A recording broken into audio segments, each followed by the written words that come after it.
বাঁশি শিক্ষার ক্লাসে সকলকে স্বাগতম।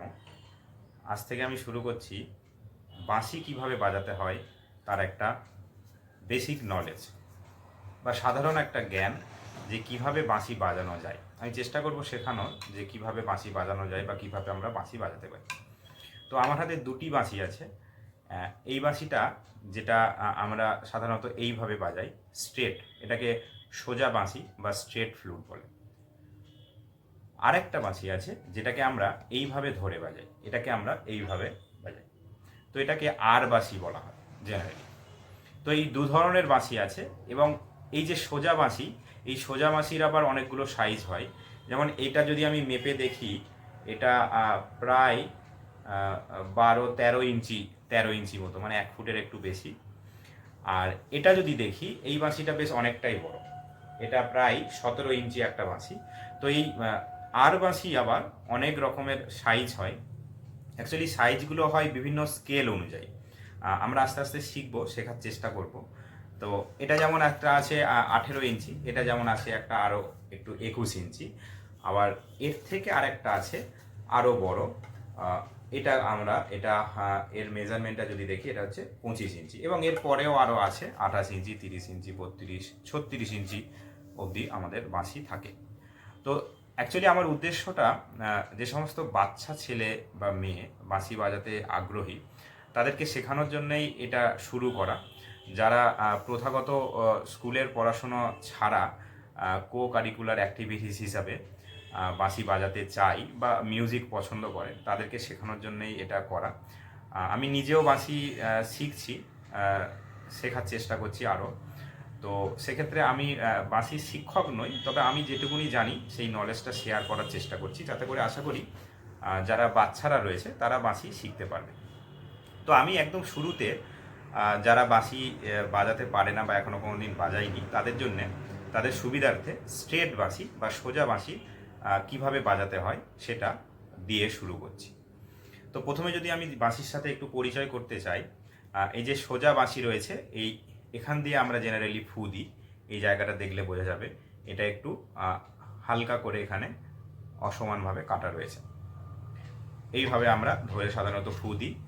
আর এখানে 6টা হোল রয়েছে, 1, 2, 3, 4, 5 and 6। 6টা হোল আমরা এই বাঁ হাতের 3টে আঙুল এবং ডান হাতের 3টে আঙুল, এই 6টা আঙুল দিয়ে ধরব। তো সোজা বাঁশির ক্ষেত্রে ফু দিলেই কিন্তু বাঁশিটা বাজানো যায়। তাহলে সেক্ষেত্রে আমরা যেভাবে ধরেই ফু দিই না কেন, বাঁশিটা বাজবে। তাহলে সেক্ষেত্রে আমাদের এই আঙুল দিয়ে, এটাকে ফিঙ্গারিং করা সাধারণত বলে। তো এই ফিঙ্গারিং প্যাটার্নটা আমাদের অভ্যাস করতে হবে। অন্যদিকে যদি আমরা দেখি আর বাঁশিতে এইভাবে বাজায় না, এটাকে এখানে একটা হোল আছে এবং এখানে 6টা হোল আছে, 1, 2, 3, 4, 5, 6। তো এই হোল দিয়ে সাধারণত এটাকে ফু দিয়ে বাজানো হয়, এইভাবে বাজানো হয়। তাহলে এক্ষেত্রে এই ঠোঁটের সাথে ফু দেয়া, এই যে হোলটার একটা অ্যাডজাস্টমেন্ট, এটাও অভ্যাসের সাহায্যে আমরা শিখতে হয়। তো এটা আমরা আপাতত শিখছি না, আমরা শেখার চেষ্টা করব স্ট্রেট বাঁশি, যেটাতে এই ফু দেওয়ার কোনো সমস্যা থাকছে না, মানে যে কোনোভাবে আমি ফু দিলেই বাঁশিটা বাজবে। তাহলে সেক্ষেত্রে আমাদের এটা প্রথমে শিখতে হবে যে কিভাবে এখানে ফিঙ্গারিংটা করতে হয়, বা ফিঙ্গারিংটা কিভাবে আমরা স্মুথলি করব, কিভাবে অভ্যাস করলে আমরা সহজেই যে কোনো গান বা যে কোনো স্বর বাজাতে পারবো। তো একদম প্রথমেই আমরা দেখব যে বাঁশিটা কিভাবে ধরতে হয়। তো তার জন্য দেখো, এই 3টে আঙুল এবং এই 3টে আঙুল, এই 6টা আঙুল আমরা এই 6টা হোলের ওপরে রাখবো। এবার বাকি যে রইল, বাকি এই দুটো আঙুল, বুড়ো আঙুল যেটা বলে, আর একটা ছোট আঙুল, আর এই হাতের বুড়ো আঙুল এবং ছোট আঙুল, এই দুটো দিয়ে, এই 4টে আঙুল দিয়ে বাঁশিটাকে হোল্ড করতে হবে। তো তার জন্য কি করতে হয়, বাঁ হাতের বুড়ো আঙুলটা থাকে বাঁশির নিচে, আর ডান হাতের বুড়ো আঙুলটাও থাকে বাঁশির নিচে, আর ডান হাতের কোড়ে আঙুলটা থাকে বাঁশির এই ওপরে, আর একটা সাপোর্ট থাকে মুখে। তাহলে এইভাবে আমরা বাঁশিটাকে ধরতে পারি, মানে বাঁ হাতের বুড়ো আঙুল নিচে, ডান হাতের বুড়ো আঙুল নিচে, এবং ডান হাতের কোড়ে আঙুলটা থাকবে ওপরে, এইভাবে। এইবার এতে করে কি হয়, আমরা এই চারটে আঙুল বা তিনটে আঙুল এবং ঠোঁট দিয়ে যদি ধরি তাহলে সহজেই আমরা এই 6টা আঙুল মুভ করতে পারবো এবং তার ফলে আমরা যে কোনো স্বর বা যে কোনো গান খুব সহজেই বাজাতে পারবো। যেমন আমি যদি দেখি এরমভাবে ধরে আমি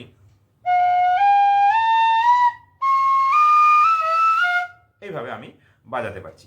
তাহলে সেক্ষেত্রে এই প্রথমে বাঁশিটাকে কিভাবে হোল্ড করে সেটা আমাদের শিখতে হবে এবং তার জন্য আমি যেমন দেখালাম, ঠোঁট দিয়ে ধরতে হবে এবং বাঁ হাতের বুড়ো আঙুল দিয়ে নিচে রাখতে হবে, বাঁ হাতের বুড়ো আঙুলটা এইভাবে, ডান হাতের বুড়ো আঙুলটাকে এইভাবে নিচে এবং কোড়ে আঙুলটাকে এইভাবে ওপরে সাপোর্ট।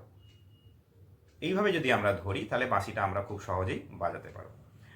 এই হলো প্রথম। এবার এই জিনিসটা খুব সহজে যদি আমরা করতে যাই তাহলে কি করতে হবে, বারবার এটাকে ছেড়ে দিতে হবে এবং ধরতে হবে, বারবার ছেড়ে দিতে হবে আবার ধরতে হবে মুখে। তো এইটা বেশ কয়েকবার প্র্যাকটিস করলে আমরা এটাতে অভ্যস্ত হয়ে পড়ব। এরপরে কি হচ্ছে, এরপরে হচ্ছে আমরা এই 6টা আঙুল দিয়ে কিভাবে 6টা হোল কভার করব সেটা আমাদের শিখতে হবে। 6টা আঙুল দিয়ে কিভাবে 6টা ছিদ্র ঢেকে রাখবো সেটা আমাদের নেক্সট হচ্ছে শিখতে হবে। তো তার জন্য আমাদের কি করা দরকার, তার জন্য আমাদের খেয়াল রাখতে হবে যে আমাদের বাঁ হাতের 3টে আঙুল থাকবে ওপরের 3টে হোলের ওপর এবং সেক্ষেত্রে খেয়াল রাখতে হবে যে এই যে আমি হোল ধরেছি এখানে কোনো যেন গ্যাপ না থাকে। খেয়াল করলে দেখতে পাবে যে এখানে কোনো গ্যাপ, যদি এরকম গ্যাপ থেকে যায়, এরকম গ্যাপ বা এরকম গ্যাপ থেকে যায় তাহলে কিন্তু বাজবে না। মানে এক্স্যাক্ট যে শটটা এখান থেকে, যে শব্দটা এখান থেকে বের হওয়ার কথা সেটা কিন্তু এখান থেকে বের হবে না। তো সেক্ষেত্রে আমরা যখন ধরবো তখন খেয়াল রাখতে হবে যে যথেষ্ট প্রেশার দিয়ে, যথেষ্ট চাপ দিয়ে যেন এটাকে ধরা হয় এবং তাতে করে দেখলে দেখা যাবে এই যে আঙুলে একটা হালকা প্রেশার চলে আসে, হালকা রিং তৈরি হয়ে যায় সেক্ষেত্রে।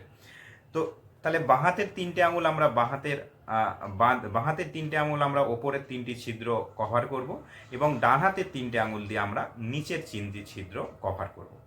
এই হচ্ছে আমাদের ধরার কৌশল এবং বাঁ হাতের বুড়ো আঙুলটা থাকবে নিচে আর ডান হাতের বুড়ো আঙুলটা থাকছে এই যে নিচে থাকছে, এই যে নিচে এখানে থাকছে, আর ডান হাতের কোড়ে আঙুলটা উপরে। এইভাবে দিয়ে আমরা এই 3টি ছিদ্রকে কভার করলাম। তাহলে এই হচ্ছে প্রপার টেকনিক কিভাবে বাঁশিটাকে ধরতে হয়। এবার এখানে আমরা মুখ দিয়ে ফু দিতে পারি এবং সেক্ষেত্রে আমরা সা রে গা মা পা ধা নি সা এগুলো বাজাতে পারি।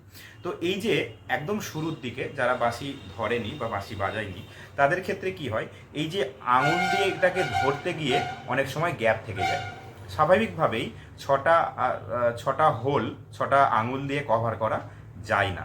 তাহলে সেক্ষেত্রে এই জিনিসটাতে আমাদের অভ্যস্ত হতে হবে এবং তার জন্য কি করতে হবে, আমরা বাঁশিটাকে এইভাবে প্রত্যেকবারে ছেড়ে দেব এবং প্রত্যেকবারে 6টা হোল কভার করার চেষ্টা করব। ছেড়ে দেব, আবার কভার করব, ছেড়ে দেব, আবার কভার করব এবং এইভাবে আমি যদি 10 থেকে 15 বার করি তাতে করে একটা গ্রিপিং বা এই যে ধরার যে ব্যাপারটা এই জিনিসটা অনেকটাই অভ্যস্ত হয়ে যাবে। এই জিনিসটা একদিনে নাও হতে পারে, 1 দিন 2 দিন 3 দিন, যত বেশি সময় দেয়া যাবে তত তাড়াতাড়ি এই জিনিসের প্রতি অভ্যাস তৈরি হয়ে যাবে। তো যদি আমরা এই ছিদ্রগুলো সঠিকভাবে ধরতে পারি তারপরে আমাদের বাঁশিতে আমরা বিভিন্ন স্বর সহজেই বাজাতে পারবো। তাহলে আজকে আমরা কি দেখলাম, প্রথমে দেখলাম যে বাঁশিটাকে কিভাবে ধরতে পারি, দ্বিতীয়ত বুড়ো আঙুল দিয়ে কিভাবে, বুড়ো আঙুল বা কোনো ছিদ্র কভার না করে কিভাবে আমরা ধরতে পারি, এবং সেকেন্ডলি আমরা দেখলাম যে ছিদ্রগুলো কিভাবে আমরা কভার করে ধরতে পারি এবং এই অভ্যাসটার জন্য আমাদের কি অভ্যাস করতে হবে, বারবার ছেড়ে দেওয়া এবং বারবার ধরা, বারবার ছেড়ে দেওয়া এবং বারবার ধরা, ছেড়ে দেওয়া এবং ধরা। তো এইভাবে প্র্যাকটিস করলে 1 দিন 2 দিন বা 3 দিন এবং যত আমরা বেশি সময় দেব তত কম দিনের মধ্যে আমরা এই হোলটা কভার করা খুব সহজেই শিখে দেব। তো এই ছিল আজকে আমার প্রথম ভিডিও। আমরা এটাকে আগে ধরা শিখলাম। আমি নেক্সট ভিডিও, এটা যেহেতু একটু লেন্দি হয়ে যাচ্ছে, আমি নেক্সট ভিডিওতে দেখাবো যে আমি যদি ধরাটা আমি শিখে যাই তাহলে সেক্ষেত্রে পরবর্তীকালে আমরা কিভাবে এখান থেকে বিভিন্ন স্বর অর্থাৎ সা রে গা মা পা ধা নি এই যে 7টা স্বর রয়েছে এবং তার সাথে তীব্র মা আর রে গা ধা নি এই 4টে কোমল মা, এই কোমল স্বর কিভাবে আমরা বাজাবো সেটা আমরা নেক্সট ভিডিওতে দেখব।